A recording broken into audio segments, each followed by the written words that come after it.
Salut tout le monde, comment ça va? Bon bah je suis de retour dans le sud de l'Espagne. Je suis de retour à Nerja, à côté de Nerja. C'est un petit peu plus loin. Bon, je dis jamais les lieux, le nom exact des lieux où je suis. Mais je suis dans ce coin-là, c'est reparti. J'en avais un peu marre de l'autre spot où j'étais depuis 3 semaines. Et puis là, bah c'est plus du tout pareil que quand je suis venu il y a 3 semaines. C'est un public complètement différent. Il y a beaucoup de gens de mon âge, etc. Enfin bref. Peu importe, les gens ça va, ça vient. Et c'est cool, c'est bien le changement un petit peu, ça me fait du bien d'avoir changé, d'avoir migré.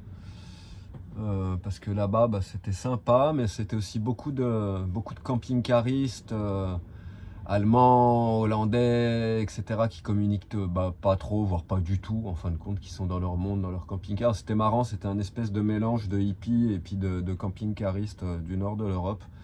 Bon, il y avait aussi des francophones, des Français, des Suisses, etc. C'est pareil, c'est toujours un patchwork. Tu peux pas tout mettre, tu peux pas mettre les gens dans des cases et dans des boîtes, c'est pas possible. Mais bref, c'était devenu un petit peu trop calme pour moi là-bas et en plus ça s'était complètement vidé. Il y avait de moins en moins de monde et en fait, bah, il y en a plein qui sont redescendus par ici et ici c'est rempli, il y a plein de monde. Donc encore un petit peu d'activité, c'est bien parce que bah, on est toujours en hiver, hein, mine de rien, les nuits sont fraîches, etc. On peut pas être beaucoup dehors. Donc moi j'aime bien, puis là j'ai commencé à m'habituer un petit peu à socialiser, c'est cool parce que j'étais plus habitué, ça fait tellement longtemps que je vis en ermite au bord de ma falaise à Ibiza là-bas que bah, j'étais plus habitué à voir des gens, à discuter avec les gens, à tenir une discussion pendant plus de 20 secondes, etc., etc. Ça m'a coûté des points, au début c'était pas évident de communiquer. Limite je me sentais pas très bien physiquement, je transpirais, etc. C'était vraiment super fort d'un point de vue énergie. Mais ça fait depuis longtemps, hein. Ça fait depuis longtemps. Depuis qu'il m'est arrivé, le truc qui m'est arrivé avec ma fille, en fait, quoi, ben, il y a ça qui s'est passé. Ça a opéré des changements assez profonds dans mes émotions, dans ma personnalité, etc., etc. Et je me suis, bah, de toute façon, ça fait 7 ans que je suis posé sur la guitare, que je travaille comme un fou. Donc je suis vachement isolé dans cette bulle-là. Et donc, bah, pour le coup, je passe beaucoup moins de temps avec les gens. Je cherche plus du tout les gens, bon, à part là en ce moment, quoi, mais d'une manière générale, je cours pas après la foule, c'est même tout l'inverse, quoi. Je cherche la solitude pour pouvoir composer, créer, et puis pas être trop dissipé, parce que quand il y a plein de gens autour de moi, je suis quand même dissipé, tu vois. Aujourd'hui, j'ai joué un petit peu au réveil, j'essaye de faire ça tout le temps maintenant, de jouer un petit peu au réveil avant le petit déjeuner. Puis après, je suis sorti, je suis allé dire bonjour un petit peu à ceux que je connais, qui sont là, qui n'étaient pas partis, ou ceux qui sont revenus. Faire une petite balade, etc., etc. En plus, il faisait soleil cet après-midi, donc tu as envie de sortir un petit peu. Enfin bref, et donc d'être isolé, ça permet justement de ne pas être trop dissipé et puis d'être vraiment focus sur le travail. C'est là que tu avances le plus et que tu crées le plus, quoi. Donc voilà, c'est cool. Je suis revenu à cet endroit-là. Je vais peut-être vous le montrer vite fait pour ceux qui n'avaient pas vu, qui s'en rappellent pas. Je sais pas comment ça se voit parce que là, je peux pas voir ce que je filme. Mais c'est un endroit qui est sympa aussi, quoi. Puis tu vois la vue que j'ai, moi, quand je suis assis sur mon sofa, en fait, pour jouer de la guitare, c'est ce que j'adore ici. Avec Gilas, autant j'étais garé à 20 mètres de la mer, mais j'en profitais pas autant. Ici, je suis garé 200 mètres au-dessus de la mer, mais j'ai l'impression d'être dans la mer. Comme je suis garé au-dessus avec une vue plongeante, j'ai tout le pare-brise, c'est que la mer, c'est super beau, c'est trop cool. Donc voilà, je suis bien content d'être là. Je pense que je vais retrouver une nouvelle inspiration parce qu'à chaque fois que je me déplace, ma manière de jouer, elle change. Mes idées, elles changent. J'oublie souvent ce que je jouais avant. Il y a des patterns qui disparaissent, qui vont réapparaître plus tard, etc., etc. Et pour moi, le changement de lieu, c'est radical pour la créativité. Et des fois, ça marche même en me déplaçant de 200 mètres. Mais bon, je déplace ma maison de 200 mètres. C'est pas comme si je marchais et que j'étais au même endroit. Le simple fait d'avoir une vue différente, ça t'inspire peut-être des choses différentes. Je sais pas. Enfin, bref, pour moi, le mouvement, c'est radical. Enfin voilà, je suis bien content de cette décision que j'ai prise, je ne reviendrai pas en arrière. Alors, effectivement, il y a plein de gens qui ont raison, quoi. C'est pas pour autant que je vais arrêter de dire ce que je pense, ça c'est sûr et certain, mais je vais dire les choses d'une autre manière maintenant, c'est fini. Il faut que je sois fidèle à mes valeurs, à qui je suis, aux valeurs que je véhicule, et puis que j'essaye de créer, quoi. Enfin, tu vois, il faut que mes actions, elles soient alignées avec mes valeurs, avec mes pensées, avec mes mots. Et même si moi aussi, tout ce système, tout ce machin, ça me sort par les yeux, ça m'horripile, j'en ai ras-le-bol. Je peux pas être dans cette énergie de critique, de toujours être à peser le pour, le bien, le mal, ça c'est bien, ça c'est pas bien, ça c'est comme ça, là les interdictions, là l'isolement, la dépression. Et en fait, j'ai pas fait ça par pure manipulation, hein. Clairement, quand je parlais de la solitude, c'est parce que j'étais seul et que je me sentais super isolé à Ibiza. quand je parle du système, bah, c'est parce que moi aussi, ce système, il me sort par les yeux, parce qu'on est des esclaves qui sont bons à payer, etc., etc. Mais le truc, c'est qu'en fait, bah, forcément, j'ai réalisé qu'avec l'algorithme, bah, il poussait vraiment les vidéos où il y a un titre qui dénonce, qui est tapageur, un titre tapageur, tu vois, genre les interdictions en camping-car, machin, truc, ah bah là, t'es sûr que tu vas faire des vues, etc. Mais le problème de ça, c'est que petit à petit, tu deviens un messager de ça, quoi. Tu véhicules cette noirceur, cette grisaille permanente. Et bah, une fois que tu l'as constaté, déjà, tu te rends compte que tu peux pas y faire grand-chose parce que c'est pas toi qui as créé toutes ces choses-là. Puis si tu baignes dans cette énergie en permanence, en plus, c'est toi que tu fous en l'air, c'est tes énergies que tu fous en l'air. Tu te retrouves à penser comme ça et à incarner ta pensée. En fin de compte, il faut faire attention. Les mots, c'est des prières, c'est des invocations. Quand tu parles, tu invoques des choses. Donc forcément, quand tu es toujours en train de dénoncer le système, en train de critiquer la politique, les écoles, les guerres, les machins, les trucs. Alors je dis pas qu'il faut pas le faire. Bien heureusement qu'il faut critiquer et puis dénoncer ces choses-là. Mais il faut pas que ça devienne ton quotidien. Il faut pas que ça devienne ton gagne-pain sur YouTube. Et puis qu'à chaque fois, toutes tes vidéos, elles soient axées van life, le camping-car, puis tu mets van life dans tous les titres, où tu vas mettre la solitude en van life dans tous les machins, ou les interdictions en van life, ou la guerre là-bas, et les politiciens, les systèmes, l'école, où alors on est des esclaves, on travaille, ils nous prennent tout notre argent, etc. Bah là, tu es sûr que tu vas faire des vues, quoi. Mais le problème, c'est qu'en agissant de la sorte, tu commences à incarner ça, donc tu vas devenir quelqu'un de grincheux, de gronchon, etc., etc. Et puis en plus, il y a un moment, ce que me disait un abonné, il avait grave raison, quoi. Ta disquette, elle est rayée, bah oui, tu m'étonnes, quoi. Le fond de ta pensée, une fois que tu l'as exprimé, bah tu l'as exprimé. Après, tu auras beau revenir tous ces sujets-là, si tu écoutes bien beaucoup de mes vidéos passées, elles sont toutes différentes. J'aborde des sujets différents, mais il y a des thèmes qui reviennent, des arguments qui reviennent, etc., etc. Et au bout d'un moment, quand tu commences à comprendre ma manière de penser, ou de percevoir ce système capitaliste, cet univers qu'ils ont créé, la planète, la manière dont ils l'ont forgé, l'espèce d'asile de fous dans lequel on vit et où on nous quitte toutes nos libertés les unes après les autres, bah, une fois que tu as compris ça, ben voilà, le message il est passé. Moi je peux guère faire de plus. Et après, si je continue à turlupiner, enfin à torpiner avec ça, à matraquer les gens avec ça, juste pour faire des vues sur YouTube, tu vois, c'est pas juste, parce qu'en plus moi je suis pas comme ça. Même si c'est des choses que je pense, ça fait des années et des années que j'ai arrêté de penser à ça en permanence, de me prendre la tête avec ces choses-là. Ça sert à rien. Je vis ma vie, j'essaye de passer à travers les mailles du filet du système comme je peux, me faufiler comme une pieuvre là, et puis passer à travers les maillons quand c'est possible, et puis vivre ma vie le plus tranquillement possible, parce que ben, je vais pas regarder les news en permanence. Je vais pas m'asperger de toute cette tristesse, de ces guerres, de ces morts, de ces machins. Bon là, le cas de l'Iran, ça m'avait particulièrement touché parce que j'ai une amie qui est là-bas, que mon ami d'enfance, il était iranien, que je suis tombé amoureux de quelques iraniennes. Enfin bref, il y a toujours un truc avec l'Iran. Mon grand-père était allé là-bas. Là, ma mère, elle est en train de ressortir des photos d'Iran avec mon grand-père, ma grand-mère, les billets d'avion, les réservations, les billets d'hôtel, etc. Donc il y a toujours eu quand même un link avec ce truc-là. Quand j'étais petit, mon meilleur ami, il était iranien. Quand j'étais ado, c'est avec lui que j'ai commencé, que j'ai eu mon premier groupe de musique. Lui, il était bassiste, on répétait dans son garage, etc. Et ses parents étaient potes avec mes parents, en fait, quoi. Donc il y a toujours eu un lien, il y a toujours eu un truc avec l'Iran. Tu sais, il y a des choses comme ça que tu contrôles pas, et des liens avec des personnes, des pays, voire des lieux, même des plantes, des fois. Moi, j'ai remarqué systématiquement, quand je suis dans un endroit qui me correspond, je vais voir certaines plantes grasses. Et j'ai capté ça après avoir déménagé de Lyon. À Lyon, on avait des plantes grasses qu'on avait ramenées du Chili dans l'avion, quoi. On avait pris quelques pétales de plantes grasses, puis on avait eu la surprise, en revenant, on avait planté ça, c'était reparti comme en 40, et on avait 3 plantes grasses différentes. Et j'ai remarqué après, au fur et à mesure de mes voyages, que je suis tombé tout le temps sur les mêmes plantes grasses. C'est marrant, et maintenant c'est un signe. Je sais que quand je vois cette plante-là, je suis dans un endroit, je suis sur mon chemin, ça c'est sûr et certain. Pareil avec les serpents.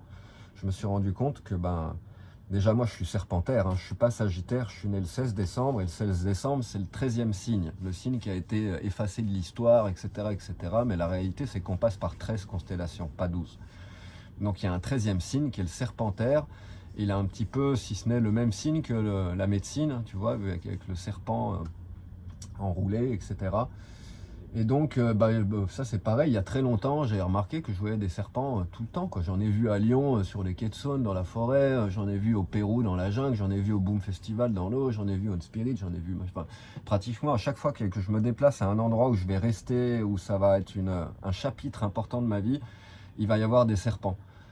Et c'est pareil, c'est des signes que tu apprends à reconnaître avec le temps, quoi. Alors je donne pas aucune importance à ce signe-là, mais je l'interprète pas, tu vois. Je sais pas si le fait de voir un serpent, il va me passer un truc, il va m'arriver quelque chose de positif ou de négatif. Tu vois, en l'occurrence à Ibiza, au début j'ai vu plein de serpents.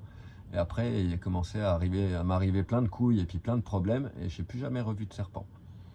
Donc je peux peut-être l'interpréter comme ça, mais il ne faut pas non plus sombrer dans cette facilité. Je sais par contre que c'est un signe, et donc quand je vois ça, je peux être un petit peu plus attentif aux événements, aux rencontres, aux énergies, et à ce qui va m'arriver, ou même à ce qui est en train de m'arriver. C'est peut-être même très certainement, enfin moi je vis de cette manière-là, avec mes sens, ce que je sens, ce que je ressens.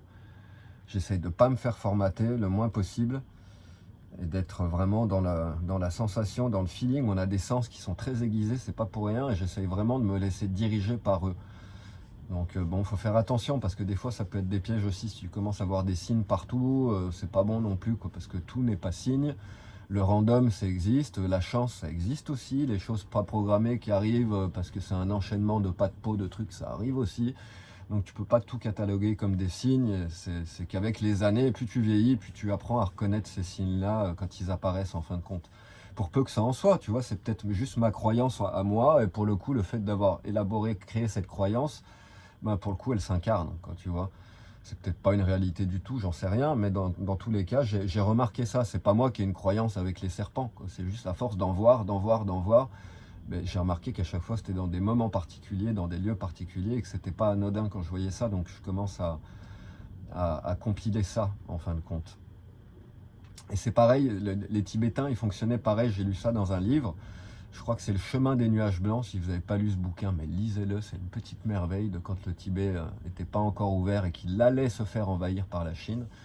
Et dedans, ils expliquent à un moment que les Tibétains, ils avaient ce savoir-là. Ils ont vraiment, de toute façon, eux, ils étudiaient l'esprit humain à la loupe. Ils le disent au début de tous leurs livres. Vous étudiez l'espace avec vos caméscopes. Nous, on a mis les caméscopes dans l'esprit humain et dans le cœur humain. Donc, toute leur histoire et tout leur savoir, il est basé là-dessus, sur l'étude de la psychologie humaine, etc., etc. Et ce qu'ils ont réalisé, pour en revenir aux signes, c'est que souvent, quand les personnes faisaient des rêves avec des personnes décédées, je crois, je me rappelle plus comment ils expliquaient ça. C'est pas évident de parler de quelque chose quand tu te rappelles plus textuellement de ce que tu as lu. Mais clairement, c'est ce qu'ils expliquaaient, c'est qu'en fin de compte, souvent, ils savaient que derrière, il y allait avoir un orage. Et ils expliquaient qu'en fin de compte, eux, ce qu'ils avaient compris, c'est que pour le coup, quand il y a un orage, il y a une dépression dans le ciel, et la pression atmosphérique, elle va baisser énormément.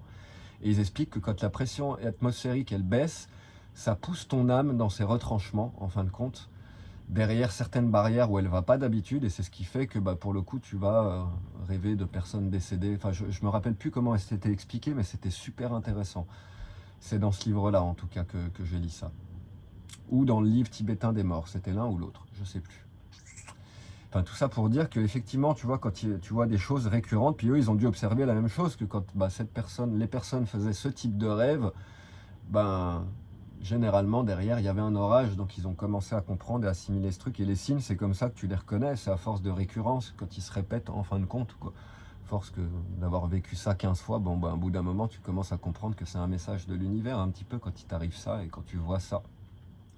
Mais j'insiste lourdement là-dessus, il ne faut pas perdre trop de temps avec ça, parce que ça reste un signe. C'est un signe.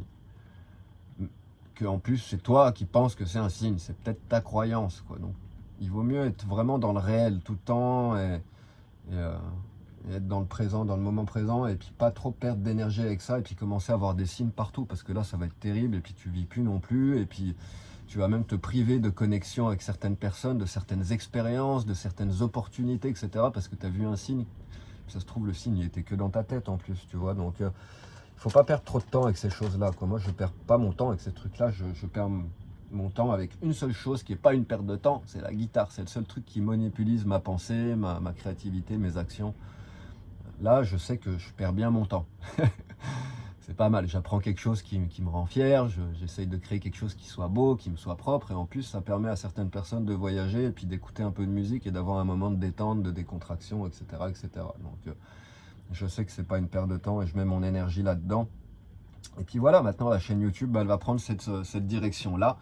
Moi je vais rester comme je suis, en fin de compte, je suis quelqu'un qui déconne, qui fait des blagues, qui raconte des conneries en permanence, donc je vais faire un petit peu ça aussi, parce que j'aime bien raconter des conneries, mine de rien.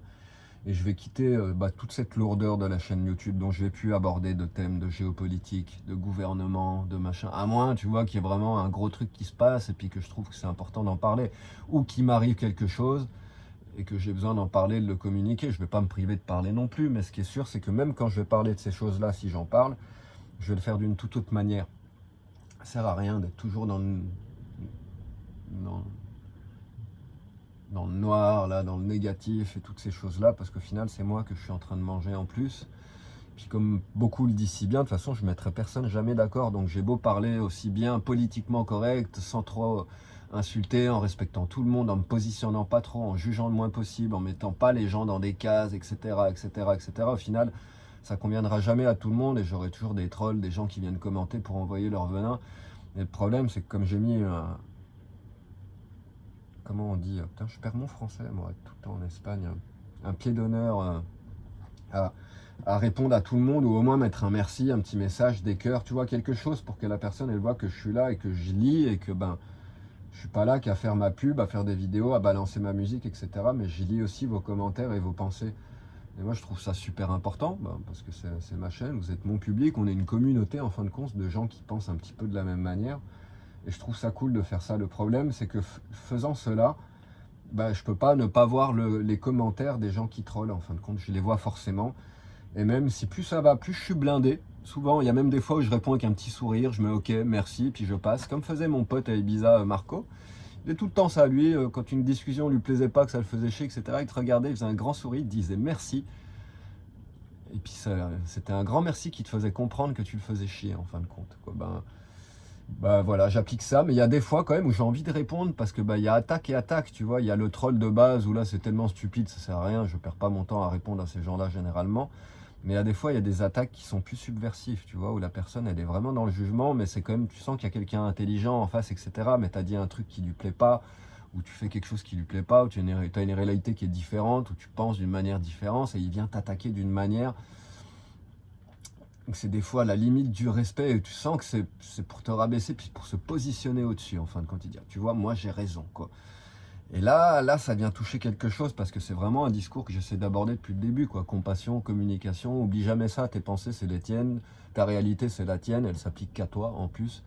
Donc essaie de jamais te positionner au-dessus des autres, ça t'empêche pas de te positionner, de penser qu'un tel il a tort ou qu'il a raison, etc. Mais quand tu vas aller exposer ton argument, le faire d'une manière où vraiment, c'est pas que tu te rabaisses, mais tu te mets au même niveau de conscience, tu vois. Et puis, moi, c'est ça que j'attends vraiment des gens qui viennent parler. Si vous avez envie de discuter, c'est la seule manière de le faire. De toute façon, à partir du moment où tu m'attaques trop fort ou tu me trolls, il n'y a plus de discussion, elle se ferme. Soit je vais te bloquer, soit je vais te répondre par un merci, un OK. Ça dépend, quoi. Après, quand la critique, elle est bien faite, elle est respectueuse, quoi, tout simplement, les messages, ils restent, j'enlève pas, tu vois. Chacun a le droit d'avoir son avis, son opinion, que ce soit sur ce que je dis, sur ma musique, etc. Je m'en fous, quoi. Chacun a son avis, ça change pas moi qui je suis, ce que je fais. Puis de toute façon, je peux pas faire autrement. Je suis cette personne-là, donc de toute façon, voilà, quoi. Je peux pas changer mon essence profonde de qui je suis. Et moi, dans cette personne-là, il y a aussi le contestataire, il y a aussi le réfractaire, il y a aussi le mec qui a envie de parler, de discuter.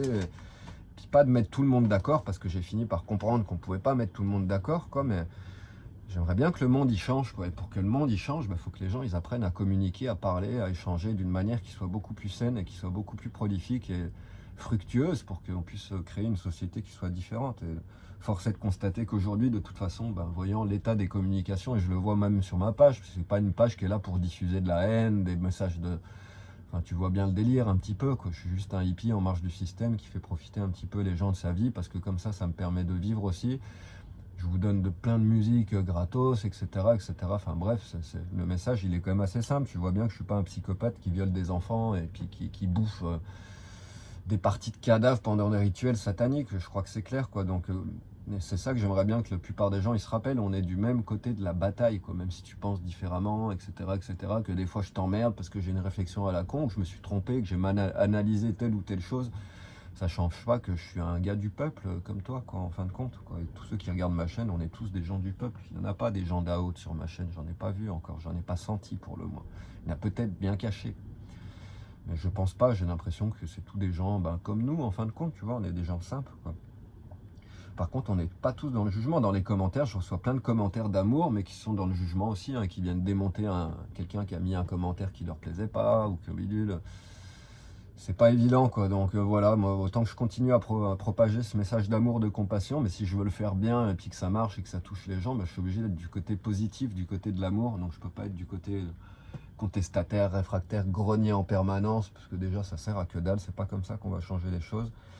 Et en plus de ça, cerise sur le gâteau, c'est pas ça qui me fait gagner plus avec YouTube. Je voulais vous filmer l'écran, mais j'ai fermé le PC. Je le ferai peut-être dans une vidéo bientôt. Je vous montrerai les revenus que j'ai eus depuis le mois d'août, histoire que ce soit clair comme de l'eau de roche. C'est là où j'en suis venu à penser ça. Je fais, Ben, mais arrête, quoi. T'es en train de te prostituer, de devenir la péripatéticienne de YouTube, d'une manière, puisqu'à chaque fois tu mets des titres un peu évocateurs, ou tu choisis des sujets que tu sais qui vont marcher, etc. Tout ça pourquoi au final? Pour gagner 3 carottes, c'est bon, quoi. Il y a un moment, je m'en fous de gagner les 3 carottes, de plus les gagner. J'ai envie d'être juste fidèle à moi-même. Donc maintenant, on va faire les choses bien et puis on va essayer de rester du côté de la lumière un petit peu. Ça va pas nous faire de mal dans tout ce climat obscur là, avec toute cette merde, tout ce qui est en train de se passer partout sur Terre. On va essayer de rester du côté du positif, quoi. Il n'y a pas, quoi. On est tous contre la guerre, on est tous contre la souffrance de l'humain, des individus, de l'individuel, la souffrance du peuple, etc. Je crois que c'est clair, quoi.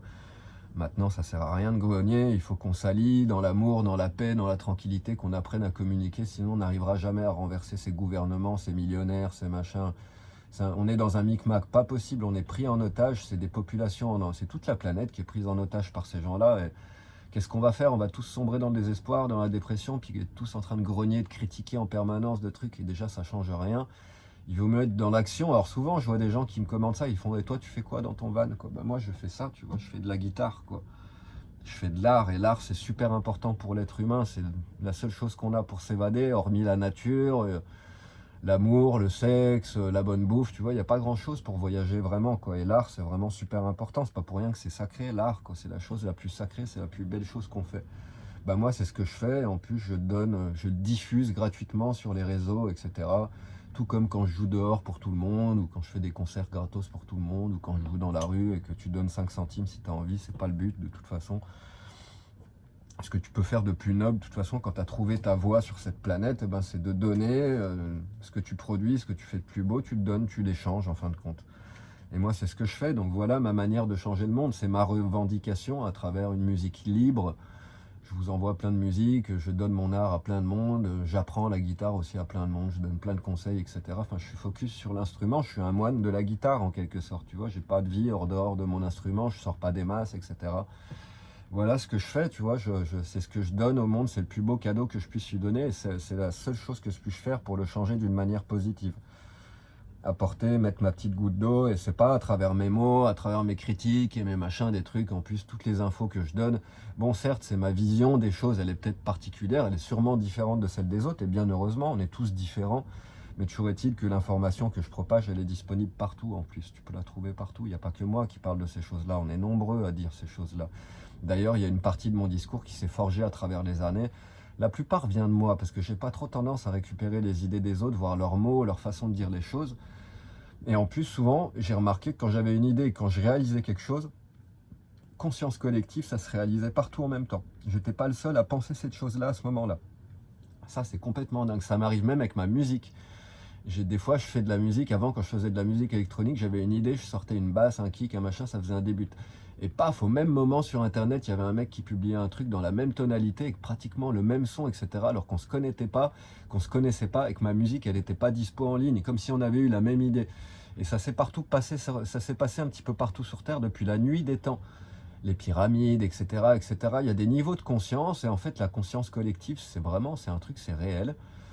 Et donc, on est touché par les mêmes idées en même temps aux quatre coins de la planète, quoi. Donc, faut pas croire, quoi. C'est pas parce que tu as l'impression d'être un individu vraiment différent que tu es si direct. Enfin, on est une colonie, hein, c'est comme une colonie de fourmis, c'est comme... et on communique, et nous, on est très spirituel, très mental, donc on charge l'air, l'univers en énergie, en électricité, donc tu m'étonnes que la conscience collective, ça fonctionne. Et donc, jamais penser que ta pensée elle est unique et que tu es le seul à penser comme ça ou penser cette chose-là à ce niveau-là. C'est même tout l'inverse. La réalité, c'est que la plupart des gens, on pense un petit peu de la même manière à la base. On est tous créés pour l'amour, la compassion, la paix, vivre en tranquillité dans nos tribus, avec nos enfants, nos femmes, manger, profiter de la vie, faire de l'art, des vêtements, etc. La vie, elle est assez simple en fin de compte, quoi. Et donc, la réalité, c'est qu'à la base, on est tous un petit peu pareils. Après, aujourd'hui, c'est une illusion tout ça, mais les gens, ils ont tous des couleurs différentes avec la société. On a tous des vêtements différents, des voitures différentes, des trucs différents, et on te fait croire la personnalité, l'individualité, c'est le Graal, tu vois, il faut que tu sois différent des autres, que tu aies une plus belle voiture, une plus belle maison, plus de réussite, il faut que tu aies un bon travail, il faut que tu bosses à l'école pour avoir un bon boulot, etc. Mais tout ça, en fin de compte, c'est des fausses couleurs, c'est des illusions, c'est un mirage, quoi. La réalité, c'est qu'à la base, on a tous les mêmes besoins basiques. Et après, justement, de par ce monde et comme il est construit, de comme il est structuré, quoi, les gens, ils vont se fractaliser et se diviser. Et c'est ce qui est en train de se passer au jour d'aujourd'hui. Les gens, ils sont de plus en plus divisés. Mais tout ça, ça reste qu'une illusion, quoi. C'est pour ça que le Boom Festival, depuis des années, ça fait bien faire presque 20 ans maintenant, ils mettent We Are One, enfin c'est ce qu'ils mettaient avant, on est un. C'est pas que le voisin, il est comme toi et que c'est qu'un être humain, c'est que on est une conscience humaine, on est une société humaine, on est une fourmilière, tu vois, et conscience collective, quoi. Faut pas penser que on est si particulier que ça et qu'on est si unique que ça, on est déjà très remplaçable, très vite remplaçable, à peine tu meurs, quelques générations après, plus personne se souviendra jamais de toi. Donc c'est comme ça, quoi. On est une fourmi dans la fourmilière. Donc quand tu comprends ça, que même ta propre vie, elle a aucune importance, en fin de compte, en réalité, voilà, le sens de la vie, c'est juste de la vivre. En fin de compte, c'est aussi simple que ça. Il faut pas croire que toi, tu es le nombril du monde, que tu es le centre de l'univers, et puis voilà, que tu es si particulier, que si différent que toi, et que tu vois, tu vaux plus que les autres. C'est pas vrai, c'est une erreur. Même si c'est important pour se constituer. Tu vois, moi j'essaye de faire la musique à ma sauce, je dis tout le temps, c'est ma manière de penser. J'ai l'impression qu'il y a presque personne qui fait de la même manière, mais ça se trouve demain, il y a un mec qui va arriver sur internet qui joue de la même manière que moi, j'en sais rien. L'important c'est pas ça, c'est de pas tomber dans cette illusion non plus. Et je trouve que c'est bien d'illustrer ta personnalité, ta couleur justement, ton type d'âme, et puis d'amener ça dans de l'art, dans des créations. Je trouve ça cool, mais il faut pas se perdre là-dedans. C'est pour ça qu'aussi dans les milieux artistiques, créatifs, il y a beaucoup d'ego. Pas pour rien. Et le Bouddha, il a été clair avec ça. L'ego, c'est le premier poison. La cause de toutes les souffrances, c'est l'ego. Donc, mais comme ils le disent aussi dans le bouddhisme tibétain, quand tu es jeune, quand tu te construis en tant qu'être humain, l'ego c'est essentiel, c'est super important aussi. C'est comme ça que tu te positionnes. C'est comme ça que tu sais ce qui est chaud, ce qui est froid. C'est l'ego, c'est cette chose qui te fait diviser entre bien et mal. Mais pour te construire, tu en as besoin, parce que sinon tu mettrais les doigts dans l'eau chaude et tu te brûlerais. Donc tu as besoin de savoir que le chaud, ça brûle, que le froid, ça gèle, qu'un couteau, ça coupe, etc., etc. Donc pour te constituer en tant qu'être humain, dans un premier temps, l'ego, il est fondamental. Mais après, le but du jeu, quand tu vieillis, c'est de comprendre qu'il faut le détruire et passer outre l'ego. Et une fois que tu as compris ça, en fin de compte, tu te rends compte que ton plus grand combat, il est contre toi-même, il n'est pas contre les autres. Et ça rejoint encore une fois ma pensée de ça sert à rien de critiquer le système en permanence, d'être dans la rébellion en permanence, parce que tu déportes le combat, tu es en train de te battre à l'extérieur, alors que si tout le monde se battait à l'intérieur, il n'y aurait plus rien à combattre à l'extérieur. Voilà la vérité. Ou ma vérité. Ou une portion de la réalité, tout du moins. Donc moi, mon travail toute la vie, il a été comme ça, quoi. J'ai pas été tout rose, tout fleur, tout machin. Il y a des ex à moi, des nanas, elles me voient comme le diable. Je leur ai fait la misère. J'ai été le plus grand des connards quand j'étais plus jeune. J'ai fait souffrir des personnes, etc., etc., etc. Moi non plus, je suis pas tout rose, je suis humain, tu vois. Et c'est moi qui ai décidé de m'améliorer et de sans cesse aller vers la lumière, de comprendre, de pas reproduire, de pas refaire souffrir une autre personne de la même manière, etc., etc. Ça prend du temps. Mais bon, encore faut-il arriver à s'excuser, tu vois, déjà pour pouvoir grandir, il faut accepter tes conneries, ce que tu as fait, ce que tu as mal fait, que tu as été un gros con à tel endroit, à tel moment, avec telle personne, déjà, et puis après tu te pardonnes d'avoir été ça, et puis d'être passé par là, mais si t'es passé par là, c'est que tu en avais besoin, tu avais besoin d'amplitude, passer du plus au moins, et c'est comme ça que tu apprends le plus, quoi. Je veux dire, tu sais, un moine tibétain qui est né, qui a vécu au temple depuis qu'il est gamin, parce que souvent les familles, elles donnent les gamins au temple, etc. Au final, son éveil, il sera que très partiel, parce qu'il n'aura pas vécu la vie humaine Comment tu veux même qu'il ait un avis sur la sexualité, sur l'amour, etc., sur toutes ces choses qu'il a jamais vécues? Le Bouddha, dans l'histoire du Bouddha, c'était un fils de roi, hein. Il vivait dans le palais, enfermé du monde extérieur. Un jour, il s'est évadé, et c'est quand il a vu le monde qu'il a décidé de tout lâcher. Il était marié, il avait des femmes, des enfants, etc. Soi-disant. Même si j'adore leur philosophie, ça se trouve, ça c'est pareil. C'est peut-être qu'un récit, c'est peut-être qu'un conte de fées, ça, t'en sais rien, t'étais pas là pour le voir, quoi. Et en plus de ça, les premiers écrits, ils sont apparus 300 ans après le Bouddha, quoi. Et en plus de ça, il n'y a plus d'un écrit qui disait qu'il parlait jamais, quoi. Parce qu'il avait compris que les mots, c'est pareil, ça divise la réalité en dualité. C'est la force des mots, c'est que déjà, quand tu transcris une pensée, une énergie en mots, tu la dualises. Les mots, ils sont duels, quoi. Déjà, quoi. Il y a plein de choses, il y a plein de notions, plein de choses que tu peux ressentir, que tu peux pas exprimer avec des mots.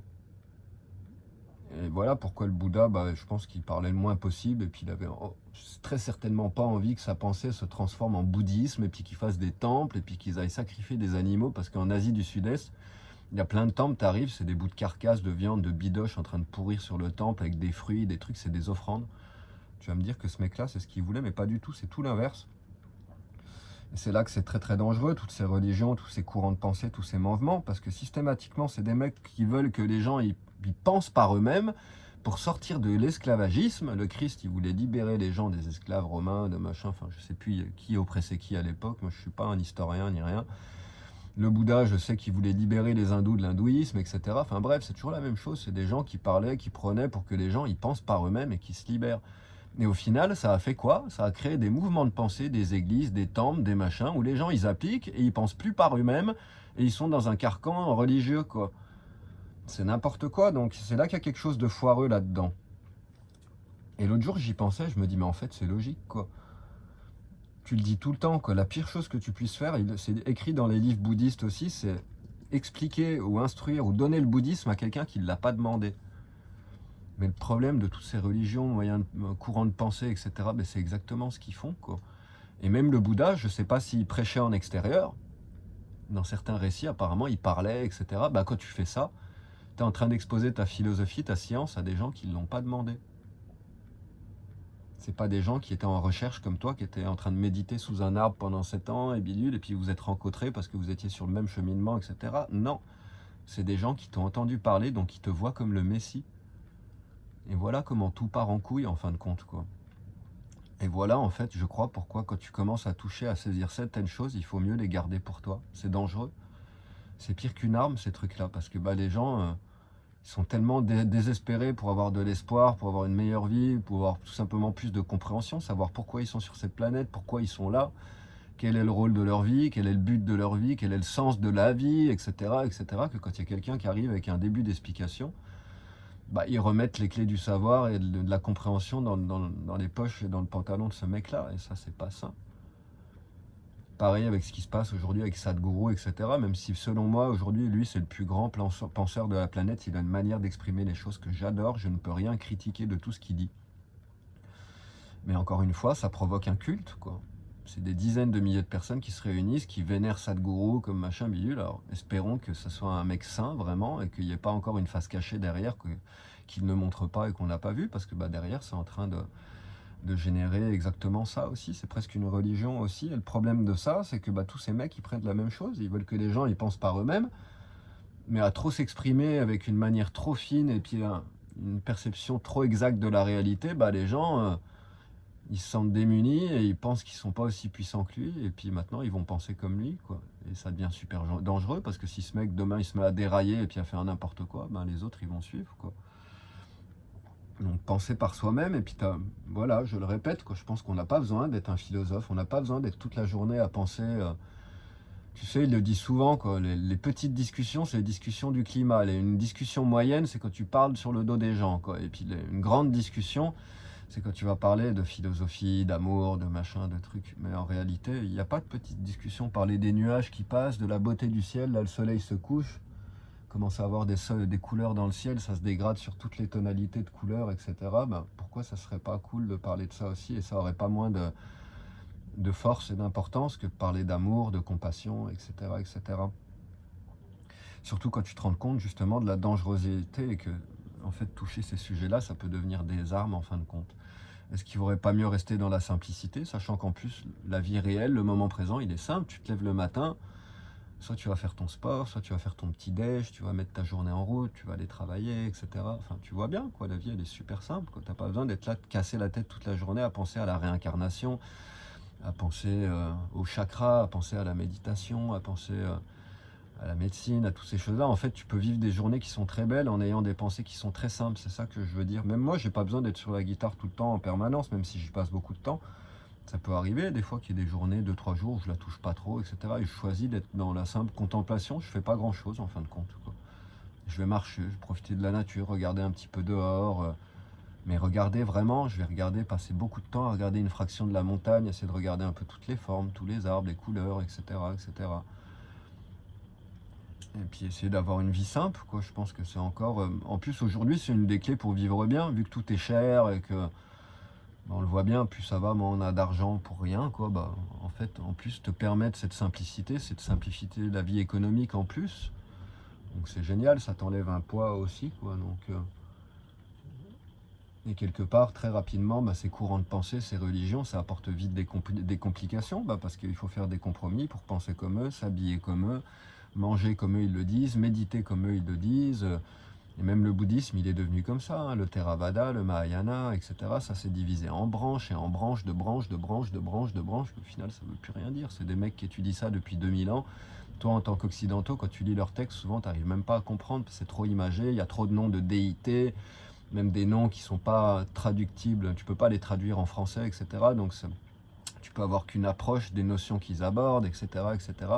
Les mecs, c'est des mathématiciens, des scientifiques de la pensée. Il faut bien comprendre ça. Ils sont tellement loin, tellement avancés que pour le commun des mortels, c'est même devenu intouchable leur manière de penser. Donc, est-ce que ça, c'est prolifique pour le monde quand au final, la crème de la pensée, ben, ça devient presque une caste réservée aux élites tibétaines et à ceux qui comprennent le sanskrit, qui pourront lire le sanskrit, etc., etc. C'est aussi comme ça que les Tibétains se sont fait envahir, hein. Et même le Dalai Lama en a parlé, quoi.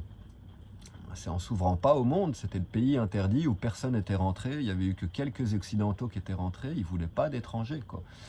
Je pense qu'ils étaient un peu conscients du bordel à l'extérieur, et pour coup, ils ont fermé leurs frontières, c'était le pays interdit, le Tibet. Mais le problème, c'est que ce faisant, bah, quand les Chinois les ont attaqués, bah, ils ont pas accepté de l'aide de l'ONU, de l'Europe, des Américains, de machin, de trucs, et puis bah, ils se sont fait envahir et puis génocider complètement, hein. Les femmes violées, etc., stérilisées, enfin, c'est un massacre ce qui s'est passé au Tibet. Et c'est même pas mon avis, c'est ce que j'ai lu, que apparemment le Dalai Lama, etc., c'est un de ses grands regrets aussi, c'est ils ont été si fermés qu'au final ils ont tout perdu. Parce que ben, ça aurait peut-être mieux valu qu'ils se fassent sauver par les Français, les Américains, les machins. Alors certes, ça aurait été comme d'habitude, encore une espèce d'invasion économique, machin, truc, mais quelque part, moi, dans mon mode de pensée, il vaut mieux ça plutôt qu'un génocide, et puis que les gens du peuple, ils se fassent torturer en prison, etc. Et ça arrive encore aujourd'hui, hein, en Chine. Bonjour, hein, la Chine, c'est un pays où je ne mettrai jamais, jamais, jamais, au grand jamais les pieds. Donc voilà, je suis quand même super content d'avoir pris. Mais tu vois, pareil, dès que je commence à rentrer dans ces sujets, c'est comme des trucs, comme j'ai étudié le bouddhiste tibétain plus jeune, etc. C'est toujours des choses qui me prennent au trip, puis ça me touche toujours autant de voir qu'on n'en parle pas. Le Tibet, il a été rayé des cartes, quoi. Ils ont même changé le nom sur les cartes, etc. Puis comme personne n'ose se frotter à la Chine, ils ont fait un génocide pendant longtemps, longtemps. Moi, j'étais en Inde en 2007 ou 2008, je ne sais plus. On est monté à Dharamsala. À Dharamsala, il y a toujours des exilés tibétains qui arrivent tous les mois, tous les ans. Il y en a toujours plein qui arrivent, qui fuient le Tibet encore, quoi. Et dans les rues de Dharamsala, c'était il n'y a pas si longtemps que ça, c'était il y a 8 ans. Non, 2008, on est en quoi? 2026? Ah bah non, ça fait 18 ans, pardon. Oh là là, je suis vieux, bordel. Enfin bref, je me rappelle, j'ai des photos dans le disque dur, etc. de Dharamsala, tout le centre-ville. Il y avait des Tibétains qui vendaient de l'artisanat, etc. Mais aussi, il y avait une manifestation. C'est même pas une manif, c'était une publicité. Et tu avais plein de posters, des grandes affiches de 2 mètres avec les tortures. Et là, tu voyais, je l'ai dans le disque dur, hein, je pourrais le montrer un jour. Ouais, je me ferais censurer, mais c'était les intestins, les organes ouverts, etc. etc. Et c'était il n'y a pas si longtemps que ça, hein, c'était il y a 18 ans. Donc je pense que c'est toujours valable. Et moi, ça m'a toujours touché énormément de voir que ben, ils en parlaient plus, que ça avait disparu des médias, des trucs, parce que bah oui, il faut flatter la Chine, quoi. Tu vois le délire, quoi. Mais bon, au final, quelque part, ben, c'est ce que aussi disent les Tibétains, les bouddhistes, c'est que ben, au final, ça a provoqué quoi? Ben, que, au final, les Tibétains qui étaient si enfermés dans leur pays interdit, qui gardaient leur philosophie, leur belle, si belle philosophie pour eux, bah, ça les a forcés à sortir de leur pays, à voyager. Et puis petit à petit, il y a des temples qui sont arrivés en France, en Angleterre, aux États-Unis et machin. Et maintenant, la pensée tibétaine, elle s'est mondialisée, elle est partout. Et eux, quand voyaient des drapeaux tibétains partout sur Terre, tu sais, les petits drapeaux tibétains, bleu, rouge, jaune, vert, etc., avec des prières dessus, ils mettent ça sur des fils pour que ça s'envole. Et c'est des prières pour l'humanité, pour la paix dans le monde, etc., etc. Bah, ils sont devenus comme ces drapeaux de prière, en fin de compte, quoi. Et maintenant, il y a même des Tibétains en Bourgogne qui ont un temple tibétain, hein. Ils n'ont jamais fait un attentat, ils n'ont jamais violé personne, ils n'ont jamais attaqué personne à l'arme blanche. Et ils sont là partout sur Terre et c'est cool au final, leur pensée, bah, elle s'est diffusée, le Tibet est pas mort, l'Inde leur a donné Dharamsala dans le nord de l'Inde, donc le gouvernement indien en exil, il est là. Et ils ont même un endroit pour se... avec le chef d'État, etc., etc. Bon, c'est une piètre compensation en échange de ce qu'ils ont perdu, hein. Un pays magnifique qui était vierge, où ils chassaient pas, où les animaux étaient pas peureux, à ce qui paraît. C'est dans le chemin des nuages blancs, dans le récit du mec qui allait là-bas en voyage, quoi. Je te dis, tu pouvais même approcher les lapins, les petits animaux, etc. Ils n'avaient pas peur des humains parce qu'ils n'étaient pas chassés. Puis ils extrayaient pas les richesses, les minerais, le cuivre, le fer, le métal, l'or, etc. C'est un pays qui était impeccable. Quand les Chinois ils l'ont colonisé, bah, ils ont récupéré un pays immense qui n'avait jamais été exploité. Et comme par magie, derrière le boom économique chinois, etc., bah, tu m'étonnes, quand tu gagnes un pays gratos qui est collé à ta frontière, qui est rempli de ressources d'uranium, grosses ressources d'uranium, sous le potala d'ailleurs, même, c'est un truc de dingue, enfin bref. Bah forcément, leur boom économique, il est parti de là. Et puis comme la Chine, c'est devenu les vendeurs du monde et que tout le monde est lié à eux, bah, personne n'a jamais rien fait pour les pauvres Tibétains. Mais d'ailleurs, il n'y avait pas besoin, ils s'en sortent très bien par eux-mêmes. C'est des gens très, ils ont un savoir qui est immense, qui est infini. Nous, à côté d'eux, tu peux comparer ce que c'est comme un bébé à côté d'un grand-père, c'est la même chose, quoi. C'est la différence d'avancement spirituel qu'il y a entre eux et nous. Nous, on est comme des larves et puis eux, c'est des papillons proches de la mort, pratiquement. Tu vois le délire, c'est ça l'amplitude, quoi. Bah, parce qu'ils étudient ça depuis toujours et puis que ça les intéresse et qu'ils se sont plongés là-dedans et que c'est devenu une religion d'État, une manière de penser. Ils ont créé toute leur société, elle a été modelée autour de ça. Donc ça m'étonne pas, ils sont indestructibles, ils peuvent pas disparaître. Autant de beauté, autant d'amour, ça peut pas paraître parce que autant ça s'est divisé en branches, en religion, en machin, en tout ce que tu veux, autant à chaque fois que tu ouvres un bouquin tibétain, waouh, moi c'est que du bonheur, ce que je lis là-dedans, c'est magnifique, il n'y a pas de critique de système, de machin, de trucs, tu découvres une nouvelle manière de penser et en plus souvent tu te reconnais là-dedans. C'est comme ça que moi je me suis plongé là-dedans à mes 20 ans, hein. Il y a un pote qui avait acheté un bouquin qu'il a lu, qui me fait Ben, lis ça. J'ai lu ça et je fais putain, c'est tout ce que je pense là depuis des années, des années, des années. J'arrivais pas à mettre des mots dessus ou machin. Waouh, nom de Dieu, je me suis retrouvé là-dedans, quoi. Et bon, c'est aussi comme ça que les religions, ils piègent les gens aussi. C'est qu'il y a beaucoup de choses dans leurs textes qui sont vraies et qui sont universelles, qui vont toucher tout le monde. Les gens se reconnaissent là-dedans et ils s'y fourrent la tête la première.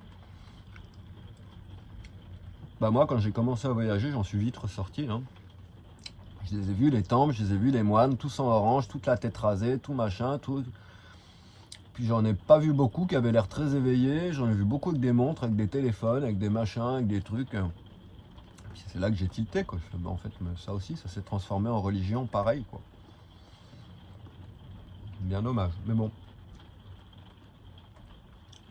je préfère des gens habillés en orange à méditer dans un temple plutôt que des gens avec des drones, des kalachnikovs en train d'envoyer des bombes sur les pays à côté. Ça, c'est clair. Enfin, voilà. Commence à pleuvoir. Ça y est. Et là, on va se taper jusqu'au 19-20 minimum, va faire moche. Donc, il va falloir être costaud, résistant, résilient. J'ai fait des grosses courses. Alors, hier, j'ai fait 280 bornes, hein. J'ai roulé pendant 5 heures. En arrivant, je suis allé faire les courses. Pour ça, il faut que je me gare en haut de Nerja. Je peux pas rentrer dans le centre-ville, il n'y a pas d'endroit où me garer. Donc je me gare au Lidl, je fais pas de course au Lidl, hein. Je rentre jamais dans cette boutique terrible. Mais je me gare sur leur parking, c'est le seul endroit où je peux mettre le camping-car. Puis je descends, donc 20 minutes pour marcher, pour aller jusqu'à la boulangerie, pour acheter mon pain, mes œufs.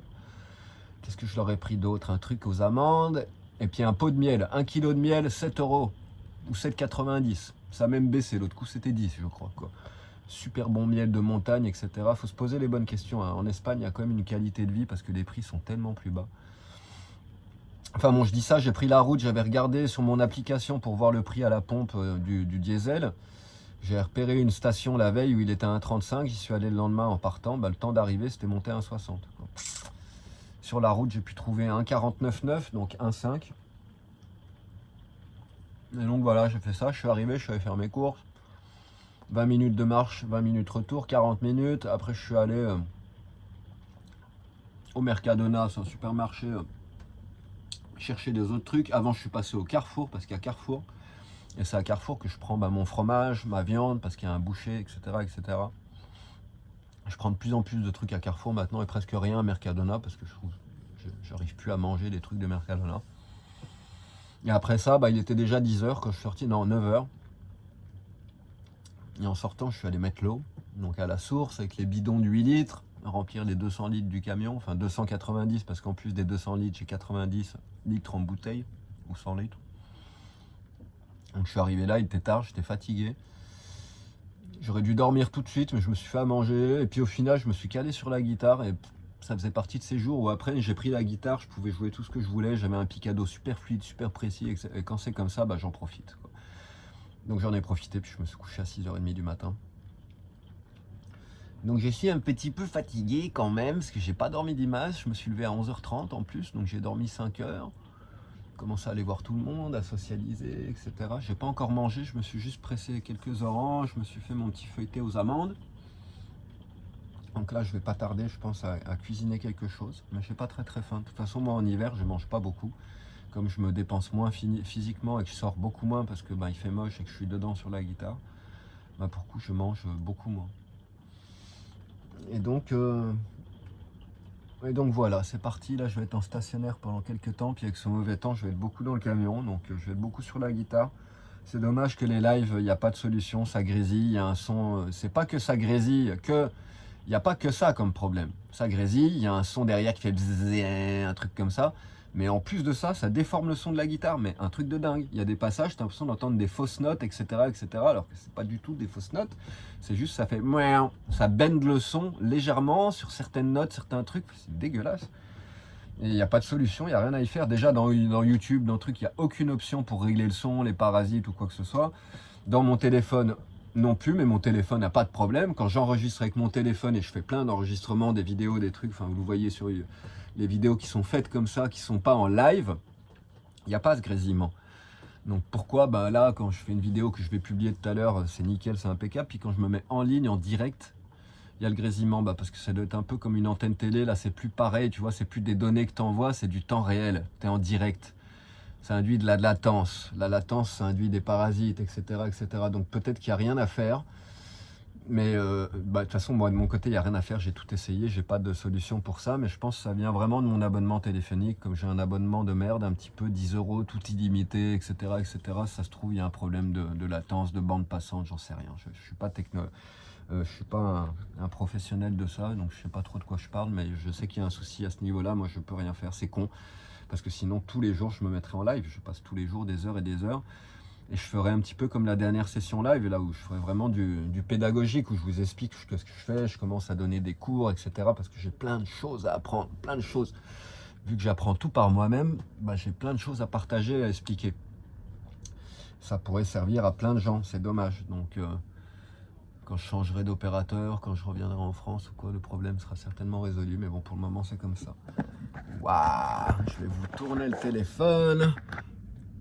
Je sais pas comment vous allez voir. Waouh, c'est beau. Puis en plus, comme il pleut, il doit y avoir un arc-en-ciel derrière moi. Ah ouais, je crois que je vais sortir, je vais aller profiter un petit peu du coucher du soleil. C'est trop beau. Trop chouette. Puis il y a le voisin qui vient de sortir, là, de me faire un grand sourire. Je suis quand même content, là. Je socialise vachement plus avec tout le monde. Ça y est, j'ai repris du poil de la bête en mode socialisation. J'arrête d'être l'ermite, et puis il était temps. J'en ai marre d'être un ermite. Si je veux rencontrer la femme de ma vie, c'est pas en m'affichant comme un ermite que je vais rencontrer. Je fais rien d'autre que rencontrer des ermites et puis des nanas pas disponibles qui veulent rester dans leur solitude à chaque fois. Donc il est temps d'attirer quelque chose d'autre, c'est important. Enfin voilà, je voulais juste partager toutes ces pensées, amener un petit rayon de soleil sur votre journée, vous envoyer un petit peu du love, du positif, etc. etc. Reparler du tournant de la chaîne, maintenant ça va être comme ça. Vous voyez, ça m'empêche pas de parler, de dire ce que je pense, mais il y a une manière de dire les choses. Rester joyeux, rester gai, puis pas trop se prendre la tête avec ces choses-là sur lesquelles on n'a aucun contrôle. Voilà le fin mot du mot, le contrôle on l'a sur nous-mêmes, donc c'est là qu'il est le travail. On va arrêter de se plaindre du monde extérieur, du gouvernement, de machin truc, puis on va faire un gros boulot sur nous-mêmes, et ça sera déjà pas mal. Franchement, ça sera agréable pour tous les gens qui sont autour de nous, et tout le monde en bénéficiera, et c'est ce qu'on peut faire de mieux, je crois. Allez, je vous embrasse très très fort, n'oubliez pas que cette chaîne, elle existe, elle survit, elle vivote grâce à vous, grâce à vos aides, grâce à vos donations. C'est ce qui me permet de vous donner la musique gratuitement tout le temps sans pub. Pas sur les vidéos où je parle, je mets les pubs sur les vidéos où je parle parce que sinon je suis rémunéré 0 par YouTube. Ce mois-ci là, le mois est déjà bien avancé, hein, j'en suis à je crois 18 €, chose comme ça, c'est ridicule. Donc voilà, si vous avez envie de soutenir mes vidéos, mon travail, mes pensées, ma musique, quoi que ce soit, vous pouvez le faire en cliquant sur le petit lien PayPal qui est en description de la vidéo. Et voilà, ça se fait tout seul, ça prend 5 minutes. Et ça vous permet de participer à tout ça et d'être actif à ce niveau-là. Puis surtout, ça me permet de continuer à jouer, à composer, à créer et à faire de la musique pour vous la renvoyer derrière, quoi. Donc c'est un échange qui est cool, qui est chouette. Moi je trouve ça super sympa. Voilà, voilà. Allez, il est temps d'aller prendre le soleil. Bonne soirée. Ciao, ciao.